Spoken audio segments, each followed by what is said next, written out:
September 22, 2025 నుంచి October 2, 2025 వరకు నవరాత్రులు. దేవి నవరాత్రులు. సో, ఎవరైతే చాలా నిష్టగా చేస్తున్నారో అంటే కలశ స్థాపన చేస్తారు. ఆల్రెడీ చాలామంది ఇంట్లో సిల్వర్‌ది లక్ష్మీదేవి వీటన్నిటికి కుంకుమార్చన ఇవన్నీ చేస్తుంటారు. సో, వాళ్ళందరికీ నేనేం చెప్తాను అంటే, ఒక 4 థింగ్స్ మనం దేవతని వెల్కమ్ చేసే ముందు మన ఇంట్లో ఈ 4 థింగ్స్ ఉండకూడదు. అయి ఉంటే నెగెటివ్ ఇంపాక్ట్ క్రియేట్ అవుతది. అంటే ఆఫ్‌కోర్స్ ఇప్పుడు కలశ స్థాపన చేస్తున్నామంటే మనం దేవతని వెల్కమ్ చేస్తున్నట్టే కదా! సో, ఆ వెల్కమింగ్ పీరియడ్ ఇంకా మనకి చాలా హ్యాపీనెస్ తేవాలి అండ్ దేవత రావాలి అంటే, మనం ఈ 4 థింగ్స్ ఉంచకూడదు. అదేంటి అంటే, ఇంట్లో వాల్ క్లాక్ గానీ, హ్యాండ్ వాచ్ గానీ చాలా మంచిగా వర్క్ అవ్వాలి. బ్యాటరీ అయిపోవటము, ఆగిపోవటాలు, ఇరిగిపోవడము ఇవి ఉండొద్దు. ఒకవేళ ఉంటే బయట పడేయండి.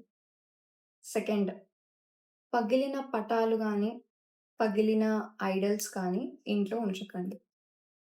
బికాజ్ 9 డేస్ చాలా నిష్టగా చేసేటప్పుడు ఇవన్నీ మనం పట్టించుకోవాలి.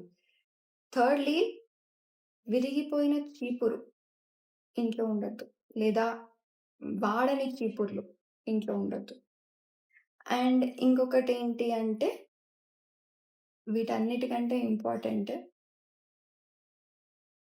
ఎండిపోయిన తులసి మొక్క గానీ, నిద్రించిన తులసి మొక్క గానీ ఇంట్లో ఉండొద్దు. This is important.